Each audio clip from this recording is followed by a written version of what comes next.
गिरफ्तारी हुई थी कि पूरी के पूरे जैसे किसी आतंकवादी को गिरफ्तार किया जाता है ना, पूरा का पूरा 50-60 पुलिस वाले, कांस्टेबल, एक नहीं सब ऐसा ही डबल स्टार से सारे को ऊपर अधिकारी, डीएमएसपी सब लोग आए हुए थे।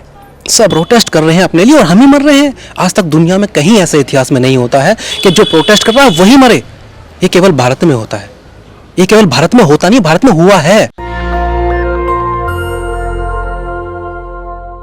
2018 में SC/ST एक्ट को लेकर एक मैसिव आंदोलन हुआ। मेरे साथ ललित बरून हैं जो लगातार हापुड़ में थे उस समय, और इस आंदोलन को इन्होंने यहाँ लीड किया था और उसके बाद अब वो कैंपेन भी चला रहे हैं। आज भी आंकड़ा है कि 10 से 12 हजार बच्चे जो हैं, जो युवा हैं, उन पर FIR दर्ज है। मध्य प्रदेश, यूपी और राजस्थान, 3 ऐसे राज्य थे जहाँ सबसे ज़्यादा FIR की गई। क्या है स्थिति, क्या तकलीफें हो रही, और आज 3 साल होने को है, क्यों अभी भी युवाओं से केस वापस नहीं हुए जबकि वो शांतिपूर्ण आंदोलन था। सुप्रीम कोर्ट के फैसले को संसद में बदला गया, SC/ST एक्ट फिर से इम्प्लीमेंट किया गया, बहाल किया गया। उसके बाद भी युवाओं पर केस नहीं लिए गए। 12 से ज़्यादा युवा शहीद हुए थे। एक भी न तो पुलिस वाले की मौत हुई, न विपक्ष में किसी की मौत हुई, न सरकारी अधिकारी कर्मचारी की मौत हुई। तो आखिर हिंसक आंदोलन क्यों कहा गया और क्या है पूरा मामला, खुद वरुण से समझते। वरुण, कितने अभी तक FIR दर्ज है? आप पर भी केस दर्ज था? बिल्कुल, मेरे पे भी केस दर्ज है 2 अप्रैल 2018 को।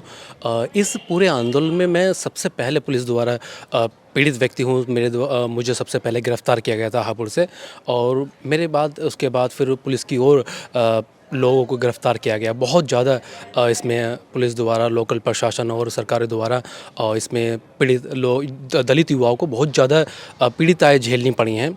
और मैं आपको एक बताना चाहूँगा कि इसमें हापुड़ में कम से कम 4,000 के आसपास अज्ञात, और जो नाम दर्ज हैं कम से कम 200 के आसपास। हापुड़ में 200 युवाओं पर केस दर्ज है? हाँ, 200 युवाओं पर। आप कितने दिन जेल में रहना मैं पड़ा 3 महीने जेल में रहा हूँ। और सबसे बड़ी बात मैं शंभू भाई आपको बताना चाहूँगा कि जिस दिन मैं जेल में गया था उससे 2 दिन पहले और 2.5 साल तक, पिछले 2.5 साल तक मैं मुखर्जी नगर निरंकारी कॉलोनी में सिविल सर्विस के लिए तैयारी कर रहा था। और उससे पहले मैं 2015 में यूपी PCS प्री और PCS और मेन से बाहर हुआ था। उससे पहले 2014 में यूपी कांस्टेबल, और उससे पहले 2011 में CSF कांस्टेबल में मैं सेलेक्ट हुआ था।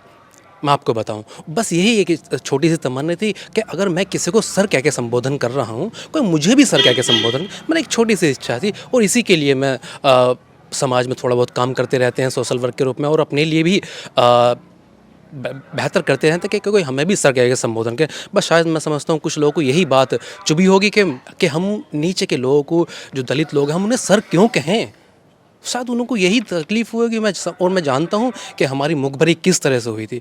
आप ये मान सकते हैं कि जब हमें गिरफ्तारी हुई थी कि पूरी के पूरे जैसे किसी आतंकवादी को गिरफ्तार किया जाता है ना, पूरा का पूरा 50-60 पुलिस वाले, कांस्टेबल, एक नहीं सब ऐसा ही डबल स्टार से सारे को ऊपर अधिकारी, डीएमएसपी सब लोग आए हुए थे। अब आप कैंपेन चला रहे हैं, जो लोग जितने आरोपी हैं उन पर केस वापस लिया जाए? बिल्कुल, मैं कैंपेनिंग चला रहा हूँ, और ट्विटर पर सबसे भागीदारी जो हापुड़ की जो भी टीमें हैं वो सब मेरे ही ट्विटर के माध्यम से हम कैंपेनिंग चल रहे हैं उसमें। और मैं आपको एक और बात बता रहा हूँ, इसमें मैंने डॉक्टर BR अम्बेडकर और मार्टिन लूथर जो अमेरिका के, और नेल्सन मंडेला जो साउथ अफ्रीका से, इन्होंने डिप्रेस्ड कम्युनिटी के लिए जो काम किया है, मैंने उसको एक अंतर्राष्ट्रीय मुहिम बनाने की कोशिश करी है। और साथ में आप देखिए 2 अप्रैल 2018 विड्रॉल दी केस और black and Dalit is beautiful, मैंने एक नारा देने की कोशिश करी है कि पूरी दुनिया की जितनी भी डिप्रेस्ड कम्युनिटी हैं वो एक साथ आकर अपने हक और अधिकारों के लिए आवाज़ उठाएं। अगर मैं ब्लैक्स के लिए लिख रहा हूँ तो वो ब्लैक्स भी इंडियन दलित के लिखे। जैसे आप अभी जानते होंगे रेहाना वाला जो किसान आंदोलन में, रेहाना ने एक किसान आंदोलन को सपोर्ट किया था, वो भी बहुत बड़ा था, और हमने उन्हें भी इसमें करा था।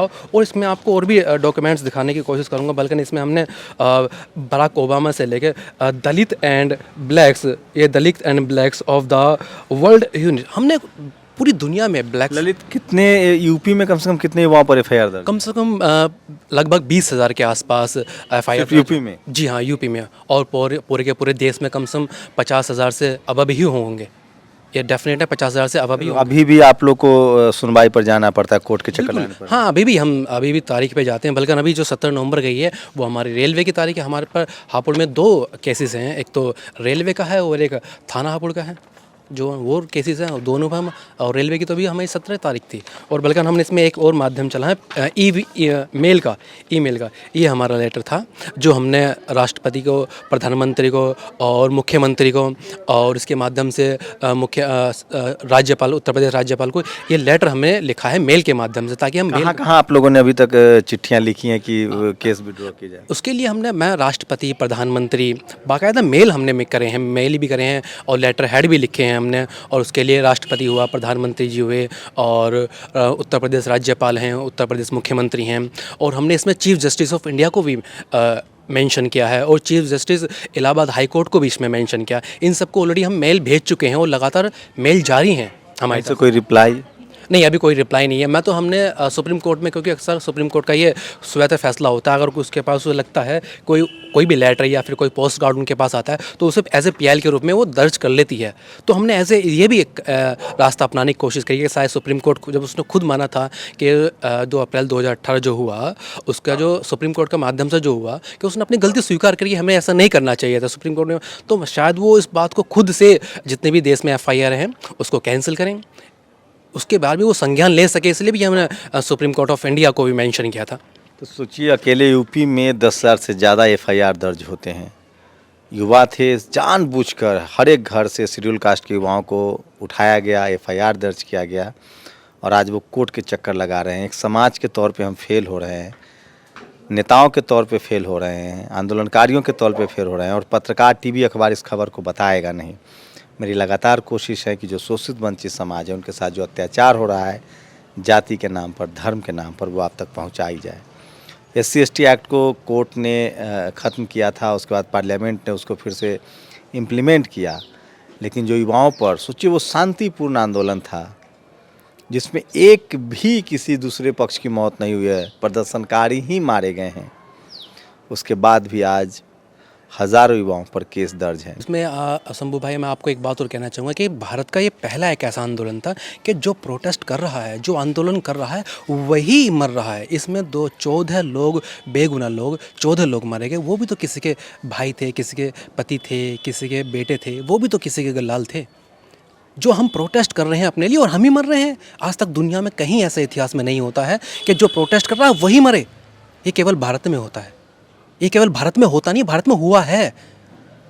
तो ये है, और ये ललित हैं, ललित वरुण हैं, जो लगातार इस मामले में पीड़ित भी हैं और वो पीड़ित युवाओं की आवाज़ भी उठा रहे हैं।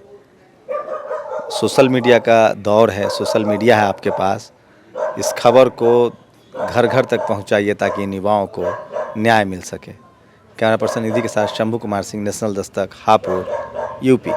नेशनल दस्तक की आपसे गुजारिश है कि अगर इसको बचाना चाहते हैं तो नेशनल दस्तक को सब्सक्राइब करने के लिए रेड कलर के सब्सक्राइब बटन को दबाएं, फिर बेल आइकन की घंटी दबाएं। नेशनल दस्तक को बचाने के लिए बहुत ज़रूरी है कि हर खबर को शेयर करें, लाइक करें, कमेंट जरूर करें।